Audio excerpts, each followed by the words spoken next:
सच में ये जान के बहुत दुख होता है, लोग ऐसी हिम्मत भी कैसे करते हैं करने की। मन तो करता है कि घर के बाहर अगर ऐसे लोग मिल जाए ना तो चप्पल से मार के घर से भगा दें उन लोगों को। आप सभी कितनी बार सांपों को सपेरों द्वारा दूध पिलाते हुए देखा है। इवन नाग पंचमी के टाइम में भी हम पत्ते के दोने में दूध और लावा जगह जगह रखते हैं सांपों के लिए। तो इससे तो यही लगता है कि सांप दूध पीते हैं, लेकिन ऐसा नहीं है। सांप दूध पीते ही नहीं, या फिर ऐसा कहूं कि सांप दूध पी ही नहीं सकते। और आपने अवश्य देखा होगा सांपों को दूध पिलाते हुए, लेकिन उसकी वास्तविकता कुछ और ही है। जैसा कि हम जानते हैं कि नेचर अपने में परफेक्ट है, मतलब वह लिविंग क्रिएचर में उन्हीं ऑर्गन्स और केमिकल्स का निर्माण करती है जिसकी उस क्रिएचर्स को आवश्यकता होती है। लेकिन अगर सांपों की बात करें तो उनके स्टमक और इंटेस्टाइन में दूध को डाइजेस्ट करने वाले केमिकल्स का निर्माण ही नहीं होता, तो दूध का डाइजेशन पॉसिबल ही नहीं है। जिस फूड का डाइजेशन क्रिएचर नहीं कर पाता तो उसे वो इंटेक भी नहीं करता। अब बात ये आती है कि जो हम सब देखते थे सपेरों द्वारा सांपों को दूध पिलाते हुए, वो क्या था? सांप दूध पी तो रही थी, पर कैसे पी रही थी ये जानकर आपको बहुत दुख होगा उन सांपों के प्रति, और उससे भी ज्यादा गुस्सा उन पर आएगा जो उनको दूध पिलाते थे, यानी सपेरों के ऊपर, जो ऐसा करने की हिम्मत करते हैं। और यहाँ तक कि अगर वो आपके घर के पास भी दिख गए तो आप उनको चप्पल से मारने का मन करेगा। वैसे जूते से भी मारा जा सकता है, लेकिन बात यह है कि जिससे ज्यादा चोट लगे। सांपों की चीक्स यानी गाल इतने फ्लेक्सिबल होते हैं कि वो लिक्विड को मुंह से खींच नहीं सकते, बल्कि उनके लोअर जबड़े से कनेक्टेड बहुत सी स्किन रिंकल्स होती हैं, यानी सिकुड़न, जो कि स्पंज की तरह पानी को ऑब्जॉर्व कर मुंह में डाल देती हैं।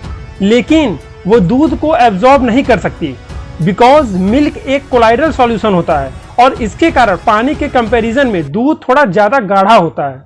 सपेरे नाग पंचमी से 1 महीने पहले से ही सांपों को पकड़ना शुरू कर देते हैं और उन्हें भूखा रखते हैं। जी हाँ, आप सही सुन रहे हैं, सांपों को भूखा रखा जाता है। सांप अपने पानी की नीड को अपने शिकार के बॉडी में मौजूद पानी से करता है, और बहुत कंपल्सन या फिर बहुत दिनों से शिकार न मिलने पर प्यास से जूझ रहा हो तब वो किसी लिक्विड की ओर आकर्षित होता है। बहुत दिनों से भूखा प्यासा सांप न केवल कमजोर हो जाता है बल्कि डिहाइड्रेशन का भी शिकार हो जाता है। अब जब भूखे प्यासे पीड़ित सांप के मुंह को जब मिल्क यानी दूध के कंटेनर में डाला जाता है तो मरता क्या न करता, वो थोड़ी घुट पी लेता है, और लेकिन थोड़ा सा पीने के बाद वो तुरंत अपने मुंह को हटा लेता है वहां से। लेकिन सपेरे को तो आज दिन भर उसी सांप को दूध पिलाना है, तो उसके लिए वो क्या करता है जरा ये देखिए।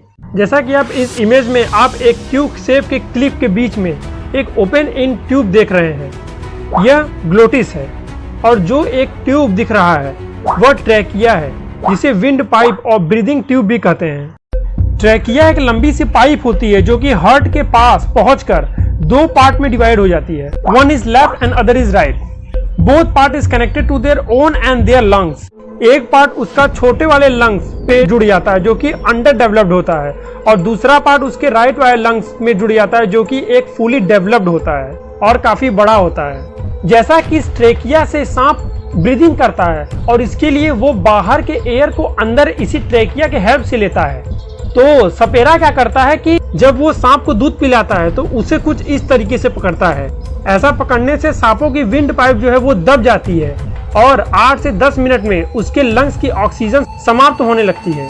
और अब जो सपेरा सांप के मुंह को दूध के कंटेनर में डालता है तो सांस खींचने के साथ साथ दूध उनके लंग्स में भर जाता है। कंटेनर कुछ खाली हो जाता है और हम नाग देवता का आशीर्वाद मानकर खुश हो जाते हैं, और हम अपने नाग देवता को धीरे धीरे पर निश्चित तौर पर उसे मौत की तरफ ले जाते हैं और अपने नाग देवता को हर्ष और उल्लास के साथ विदा कर देते हैं।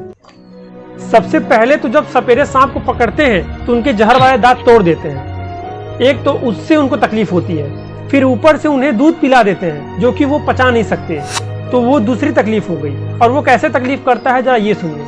जब दूध उनके लंग्स या पेट में जाता है, और ज्यादातर चांस होता है कि वो लंग्स में ही जाना है, क्योंकि जिस ट्रैकिया के हेल्प से वो जाता है वो लंग्स से ही कनेक्टेड होता है, तो वो लंग्स में चला गया। अब उसमें चला गया तो वो दोबारा सांस नहीं ले सकता, तो एक प्रॉब्लम इसकी हो गई। दूसरी, जब वो लंग्स में जाता है तो दूध में जो पानी होता है तो पानी और प्रोटीन अलग अलग हो जाते हैं। पानी क्या करता है, सांप की डिहाइड्रेशन को खत्म कर देता है, डिहाइड्रेशन की प्रॉब्लम चली गई, एक तो फायदा हुआ। लेकिन जो प्रोटीन होता है उसको तो वो सांप पचा नहीं पाएगा, क्योंकि उसको डाइजेस्ट करने वाले एंजाइम्स उसमें उपस्थित ही नहीं होते, तो वही उसके जान लेने का कारण होता है। तो अब जरा सोचिए कि जिस नाग देवता की हम कुछ समय पहले पूजा किए थे वो आने वाले समय में मर जाता है, और उसके मरने के कारण हम ही आप होते हैं, क्योंकि हम ही आप तो उसको दूध देते हैं पिलाने को।